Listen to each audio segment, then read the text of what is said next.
A franquia Caça-Fantasmas, ou simplesmente Ghostbusters, é uma das mais queridas do cinema. Quem aí nunca assistiu quando criança na sessão da tarde? Um verdadeiro clássico. Ele teve seu primeiro filme lançado nos cinemas em 1984.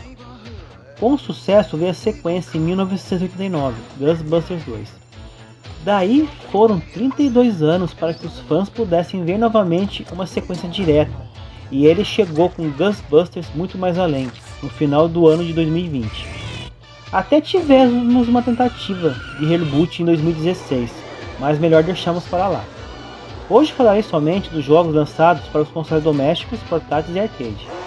Senão esse vídeo ficaria muito longo, pois existem várias versões para diversos computadores pessoais, como o Commodore 64, Atari ST, MSX e MS-DOS, entre outros. Se vocês pedirem, posso até fazer uma parte 2 só focada nos jogos para computadores. Fala galera, eu sou o Daniel Scarpelli e bem-vindo ao meu canal O Mundo do Videogame.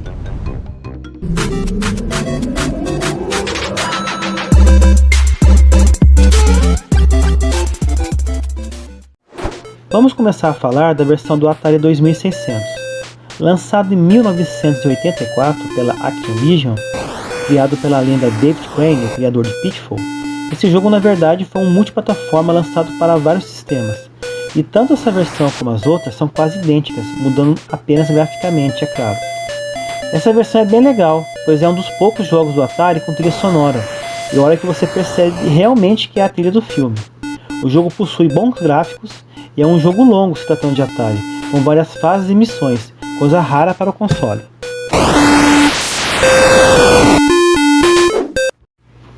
Agora vamos falar da versão do Nintendinho, lançada em 1985, que é a versão mais famosa para nós brasileiros que vivemos a guerra dos Famicom no final dos anos 80 para o início dos anos 90, principalmente para quem teve um Phantom System. Esse jogo é pura nostalgia. Para quem não entendeu, olha esse comercial. Você tá pronta? Uhum. Vai na frente, você me segue. Phantom System, videogame de última geração.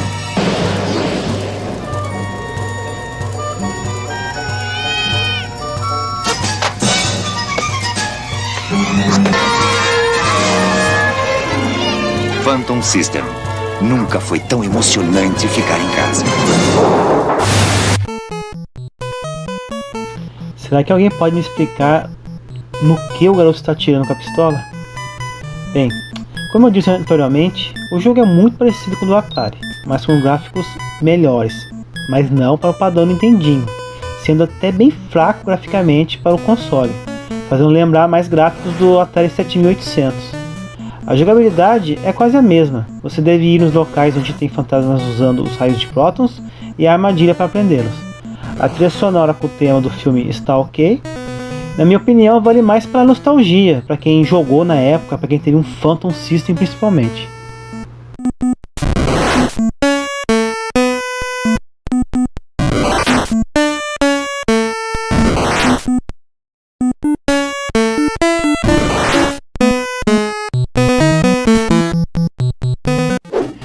Vamos falar agora da versão do Master System, lançada em 1987, que para mim é de longe a melhor versão.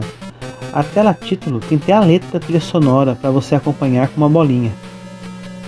Como vocês podem ver, apesar de ser o mesmo jogo, a diferença gráfica é grande, perto dos outros.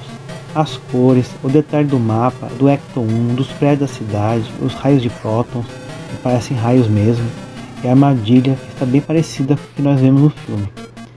Esse jogo ficou muito bonito, quem sabe se a Activision se esforçasse mais, a versão do Nintendinho ficaria próxima, não idêntica, porque o Master System, querendo ou não, tinha um hardware mais parrudo, por ser mais novo, mas o Master System foi um console muito subestimado nos Estados Unidos.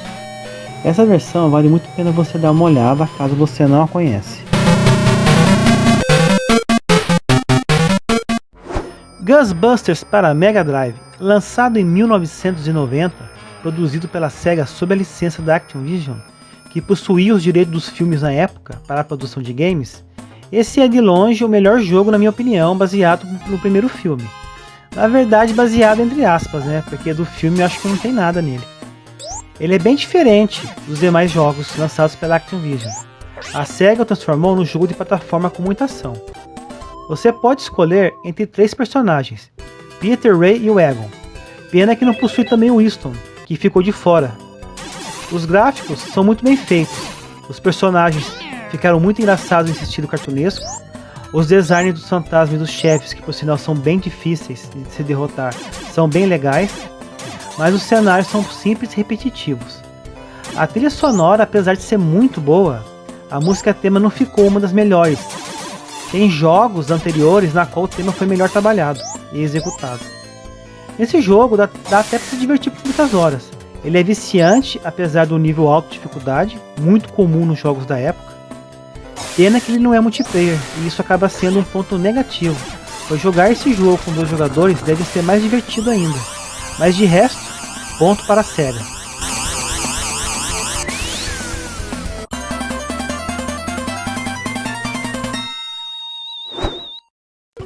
Ghostbusters 2, lançado em 1990 para o Nintendinho, desenvolvido pela Activision, é um jogo de ação inspirado no filme do mesmo nome, lançado em 1989.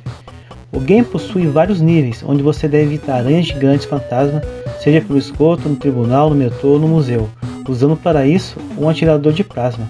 É isso mesmo, nada dos raios de prótons. O detalhe é que o plasma é verde nesse game, sendo que no filme é rosa. O jogo também possui fases onde o jogador controla o famoso Ecto 1, o famoso carro dos Ghostbusters, onde se deve evitar obstáculos, buracos e atirar em fantasmas que se aproximam. O jogador também pode controlar o estado de liberdade nas 2 últimas fases. No nível final, o jogador enfrenta o Vigo, que na verdade você só assiste, você não enfrenta de verdade. O jogo tem gráficos horríveis, bem abaixo do padrão do Nintendinho. O som é mediano, embora que a música tema dos Caça-Fantasma foi bem executada, melhor que a versão do Mega Drive que saiu no mesmo ano que eu falei anteriormente. A dificuldade do jogo é muito exagerada ao ponto de te deixar com frustração. Apesar dos pesares, ele é um jogo que marcou minha infância. Joguei muito ele no meu Turbo Game.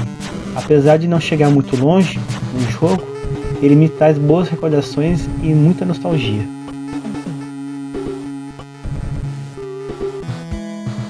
New Ghostbusters 2, lançado em 1990 para o Nintendinho e desenvolvido pela HAL Laboratory, se você está se reconhecendo esse nome, nada mais é a empresa que criou o Kirby. E você também deve estar se perguntando, como assim 2 jogos de Ghostbusters 2 no mesmo ano? Então, é um rolo sobre direitos do filme. A Activision tinha os direitos de Ghostbusters 2 na América do Norte, enquanto a HAL Laboratory tinha os direitos do filme na Europa e no Japão. Em resumo, essa versão não foi lançada nos Estados Unidos, e nem a versão da Activision foi lançada na Europa e Japão. E para diferenciar, colocaram um New na frente do nome. Deve ser por isso que nós aqui não conhecíamos esse jogo. Para começar, o jogo é muito melhor que a outra versão. Aqui na seleção de personagens, além dos 4 caça-fantasmas para sua escolha, também tem o Luiz, com um 5º personagem jogável. Você deve selecionar 2 personagens, tanto jogando com um amigo ou sozinho. No caso de jogar sozinho, no botão A você dispara os raios de prótons e no botão B a armadilha. Jogando em dupla, o personagem secundário tem a capacidade de liberar a armadilha pressionando o botão B. Este jogo, junto com a versão norte-americana de Ghostbusters 2, só como curiosidade, foram os únicos títulos já lançados que permitiram o jogador jogarem com Winston. Ora, o porquê? O objetivo do jogo é prender todos os fantasmas em uma área até que apareça uma seta que alerta o jogador para a direção onde ele deve ir. Um chefe aparece no final de cada fase. O jogo tem fases inspiradas no filme, como esgotos, metrô, museu, e diferente da outra versão, aqui você não controla o Ecto 1 e nem a Estado da Liberdade, mas em compensação aqui você realmente enfrenta o Vigo. O jogo tem gráficos muito bonitos, além de introdução que imita uma sala de cinema, onde o Geleia sai da tela e em seguida o Caça-Fantasmas. Recomendo demais para quem é fã do filme, vai gostar muito. Ghostbusters 2 para Game Boy, lançado em 1990, ele foi produzido pela HAL Laboratory e distribuído pela Activision. E você deve estar se perguntando, você não disse que cada uma havia lançado uma versão para o Nintendinho? Então, digamos que a Activision, na preguiça de portar seu jogo para o Game Boy e ver que a versão da HAL Laboratory ficou muito melhor, ela fez um acordo de distribuição, já que a HAL Laboratory não poderia lançar o jogo por conta própria devido aos direitos da América do Norte serem da Activision. E por essa razão não precisou usar o New na frente do Ghostbusters 2. Em resumo, trata-se quase do mesmo jogo.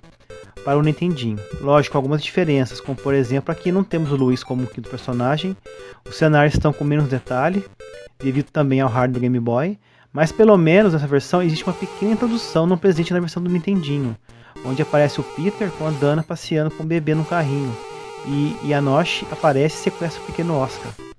A jogabilidade do game é a da mesma versão do Nintendinho, onde o botão A você usa o raio de prótons e o B a armadilha. Como eu disse anteriormente, esse jogo é muito divertido e com certeza você vai curtir muito revisitar esse clássico.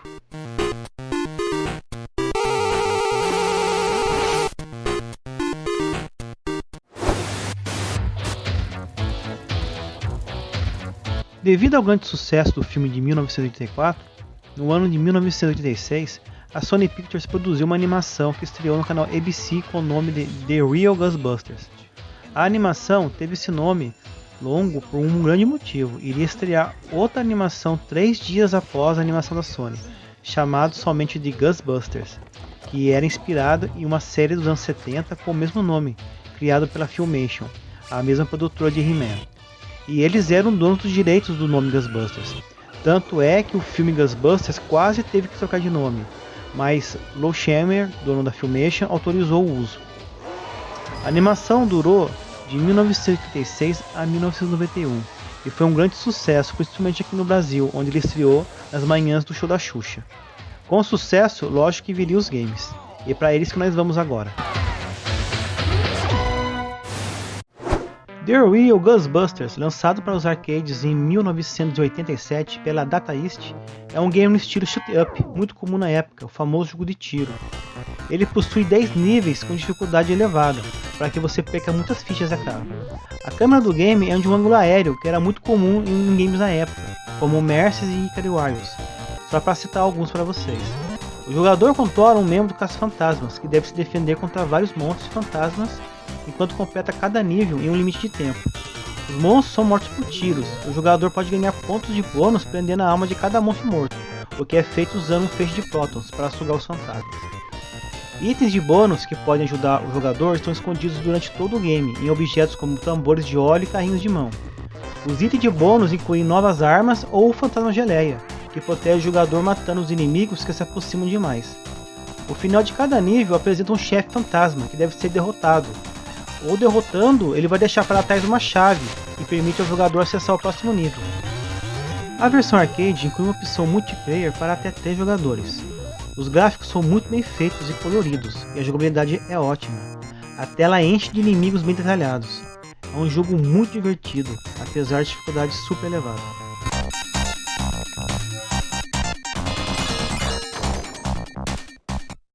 The Real Ghostbusters, lançado para Game Boy em 1993, produzido pela Kenko e distribuída pela Activision, é um jogo bem diferente do que vimos até agora. Isso porque ele é um game de ação com puzzles. Na Europa, ele é conhecido como Garfield Labyrinth e no Japão como Mickey Mouse 4 Marrom no Labyrinth. Ou seja, a versão japonesa você joga com Mickey Mouse, que faz parte da série Crazy Castle da Kenko, que inclui jogos de perna longa. Enquanto a versão europeia você joga com o Gato Garfield, e a versão do Caça-Fantasma você joga com o Peter Venkman. Só foram trocados os sprites dos jogadores, coisa que a Tectoy fez muito aqui na época no Master System, para localizar os jogos. O jogo enfatiza a resolução de puzzles e uma atmosfera de masmorra. Para avançar a cada nova etapa, o jogador tem que coletar estrelas, que abrem portas para o próximo nível. Na versão norte-americana, o jogador tem uma arma de prótons em vez de um martelo pneumático, como nas outras versões. Mas só é eficaz em blocos aos pés do personagem, e não nos fantasmas, que devem ser destruídos com bombas.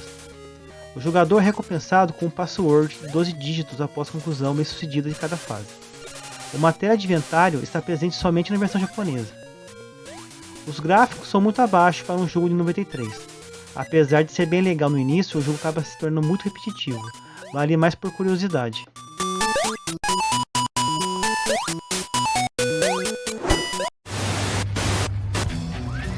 Extreme Ghostbusters, ou Os Novos Caça-Fantasma, como ficou conhecido aqui no Brasil, foi uma nova tentativa da Sony Pictures em emplacar uma nova animação baseada nos Caça-Fantasmas. A animação estreou no canal Syndication em 1997, é a sequência da animação original. Ela foi criada pelo Ivan Reitman, Aldo Ramos e Dan Aykroyd, que também são os criadores dos filmes. Ela conta a história de um grupo de jovens universitários que se tornam caça-fantasmas, liderado pelo veterano Egon Spengler. 7 anos após o grupo original se separar para cada um seguir seu caminho. Apenas o Egon permaneceu na base do caça-fantasmas junto com a secretária Janine e o carismático Geleia. A série teve apenas 40 episódios, durou apenas 3 meses. Ela estreou no Brasil pela Rede Record no programa Eliana e Alegria, e depois passou por outros canais. E também ganhou games que veremos a seguir.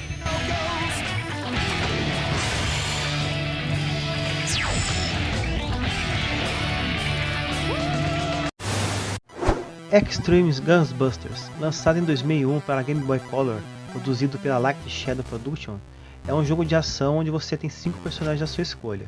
Cada fase começa com o interrogatório da missão feito por Janine ou Egon. Em cada fase, o jogador deve viajar para um local na cidade e prender todos os fantasmas. Existem mais de 20 fases. Os gráficos são muito bem feitos e coloridos.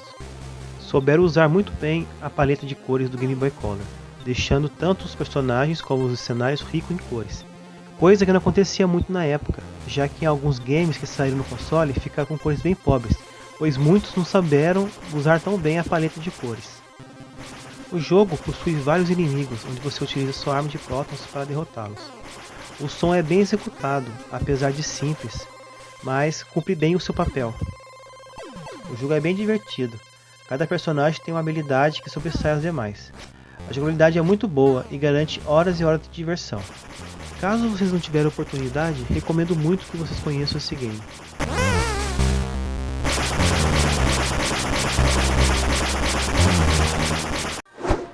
Extreme Ghostbusters Ecto 1, lançado em 2002 para Game Boy Advance e desenvolvido pela Light Shadow Production.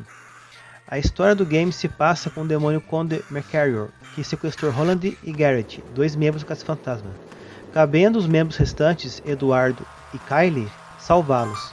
O game é um jogo de ação e aventura, seguindo o mesmo estilo do seu antecessor, lançado para o Game Boy Color que vimos antes. Em algumas fases, você controla o Ecto 1, por isso o subtítulo no nome do game. Você o controla pelas ruas, numa perspectiva de ângulo aéreo. Durante as fases, o jogador deve atirar nos fantasmas usando sua arma de prótons. O legal é que você poderá trocar de personagem em qualquer momento do game, e isso ajuda muito, pois tem áreas que é melhor você jogar com o Eduardo e outras com a Kylie. O game tem um visual bem legal com gráficos bem bonitos, mas no geral é só mais um game entre tantos outros da gigante biblioteca do GBA. Extreme Ghostbusters The Ultimate Invasion foi lançado somente na Europa em 2004 para a PlayStation 1, desenvolvido pela Similis e distribuído pela Light Shadow Production. É um game de tiro de ação compatível com a pistola do console. No game, sua função é sobreviver atirando para derrotar os terríveis fantasmas, zumbis, duendes e outros monstros.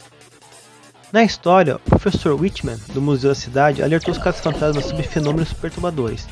No entanto, antes de partirem, Janine faz um telefonema bastante estranho, dizendo-lhes para se encontrarem em um beco estreito.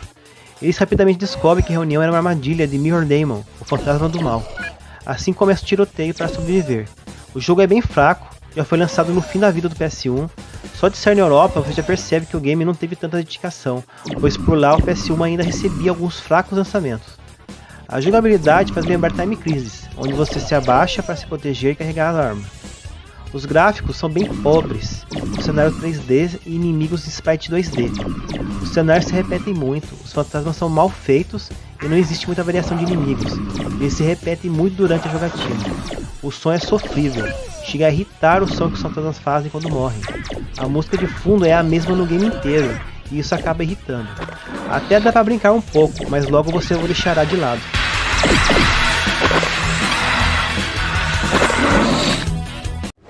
Desde 2004 não víamos um game dos caça-fantasmas nos consoles domésticos, até que a Sonic Pictures junto com a Atari anunciaram o lançamento de Ghostbusters The Videogame para o ano de 2009, onde seria lançado para todos os consoles da época, tanto a 6ª geração como a 7ª, além dos portáteis. Lógico, com algumas diferenças. Por exemplo, na versão de PlayStation 2 e Nintendo Wii e PSP, o game ficou com visual cartunesco, enquanto no Xbox 360 e PlayStation 3 ficou com visual com personagens idênticos ao filme de 84. O mais diferente, digamos, é a versão do Nintendo DS. Mas no resumo, são os mesmos jogos, pois segue a mesma história, onde você é um novo recruta e será treinado pelos caça-fantasmas. Você não irá jogar com nenhum personagem principais, somente com o recruta.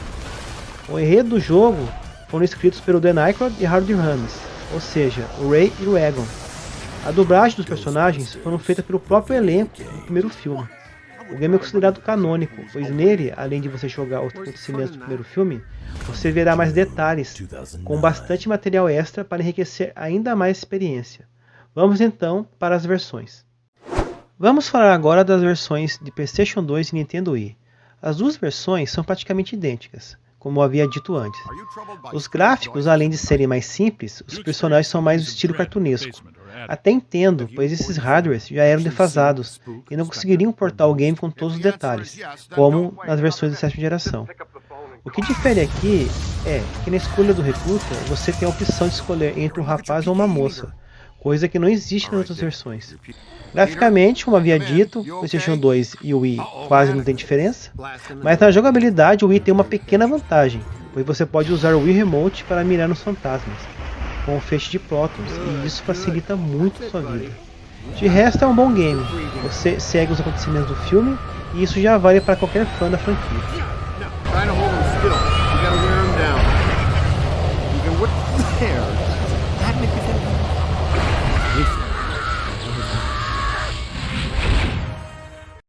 Vamos falar agora da versão do PSP.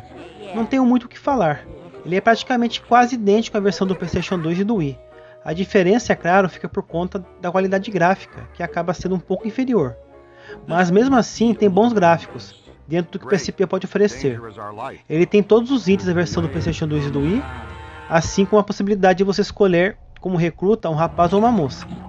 Para quem tem o portátil, vale muito a pena jogá-lo.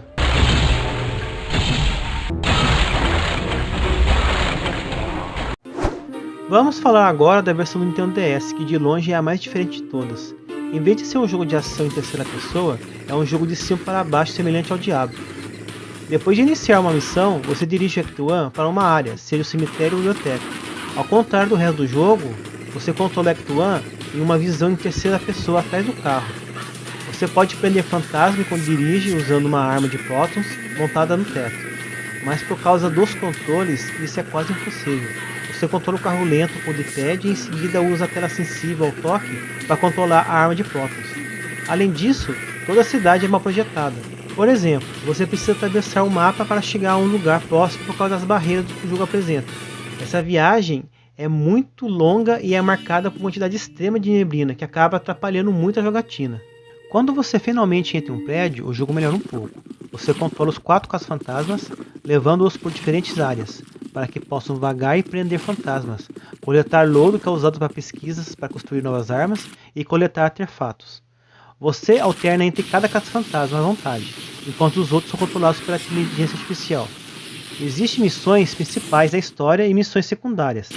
As missões da história são geralmente divertidas e envolventes, pois são um pouco mais longas e envolvem lutas de chefe divertidas, como uma luta inicial com o Stay Puft, o Homem de Marshmallow. Por outro lado, as missões secundárias são extremamente sem graça e chatas. Essa versão de Caça-Fantasmas não tem muito da charmosa nostalgia encontrada nas versões de console, que apresentam novas dublagens e muitas das estrelas do filme. Em vez disso, Caça-Fantasmas do DS oferece apenas o tema Ghostbusters em si, além de tocar toda vez que você dirige Act 1, infelizmente pode ser desligado a um toque de botão. Ghostbusters The videogame do Nintendo DS simplesmente erra o alvo. A jogabilidade mostra alguns sinais de qualidade nas missões da história, mas desmoronam nas horríveis sessões de direção do Act 1 e missões secundárias sem graça. Os fanáticos por Caça-Fantasma que possuem o DS devem olhar para esse jogo, mas todos os outros devem ficar muito longe dele. Finalmente cheguei na melhor versão de Ghostbusters The videogame, a versão de Xbox 360 e PlayStation 3, que certamente é o melhor game já feito sobre o famoso logotipo dos Caça-Fantasmas. Eu não queria me aprofundar muito nas outras versões, já que a história praticamente são as mesmas, menos a do Nintendo DS, que era bem diferente, porque eu queria falar especificamente dessa versão da 7ª geração. Situado em 1991, o jogo coloca você no papel do mais recente recruta da equipe, juntando-se a Vecna, Ray, Egon e Winston. Com um dos rapazes de cinza, você está lutando com poltergeists, fantasmas, espíritos e espectros bem irritantes. A apresentação é bem impressionante na época, com os personagens parecidos com os atores reais e tudo bem animado, desde o feixe de prótons até os movimentos dos fantasmas. É tudo bem feito. A destrutibilidade dos ambientes é outro dos pontos fortes do jogo. Esmague mesa em busca do geleia enquanto você recria a cena do salão do baile do filme de 1984, ou queima e explode os livros das prateleiras da biblioteca. As missões do início do game levam você a enfrentar uma série de inimigos familiares, do geleia ao Stay Puft, o Homem de Marshmallow e até o fantasma da biblioteca, que aparece no início do filme de 1984. O jogo é garantido para ter qualquer fã dos filmes sorrindo de orelha a orelha. Eu sei porque eu estava. O roteiro é afiado, espirituoso e divertido. Também foi escrito pela dupla de roteiristas do filme, Harold Ramis e Dan Aykroyd. Você viaja para vários locais diferentes e felizmente é uma boa variedade de inimigos para derrotar, em vez de apenas um trabalho direto de Ctrl+C e Ctrl+V do filme. À medida que você avança no jogo, seu pacote de prótons também se desenvolve com feixes mais poderosos. Mas nem tudo são flores, no entanto, pois alguns jogadores podem achar a captura de um fantasma repetitiva e às vezes pode parecer que está demorando uma eternidade para colocá-lo dentro de uma armadilha. Tem também o problema de você acabar realizando missões muito parecidas. O jogo é bem curto e em 8 horas é possível terminá-lo, sem contar as missões secundárias, só no modo história. Outro ponto negativo é a falta de multiplayer, nem mesmo com tela dividida. No entanto, você achará fácil ignorar os pontos ruins, porque este é um jogo que faz você sorrir. O jogo é soberbo, todos os efeitos sonoros estão presentes e corretos, enquanto faz grande uso da trilha original do cinema, bem como o tema clássico de Ray Parker Jr. É claro que muito cuidado, paixão e atenção aos detalhes foram dados a esse game. Não podemos esquecer das versões remasterizadas que saíram para PlayStation 4 e Xbox One, que houve uma melhoria significativa nos gráficos. Fã ou não, Ghostbusters The Videogame é um jogo de ação e aventura bem montado que vai além de sua licença para se destacar como um ótimo jogo. E vale muito a pena você perder um tempinho para se divertir com ele.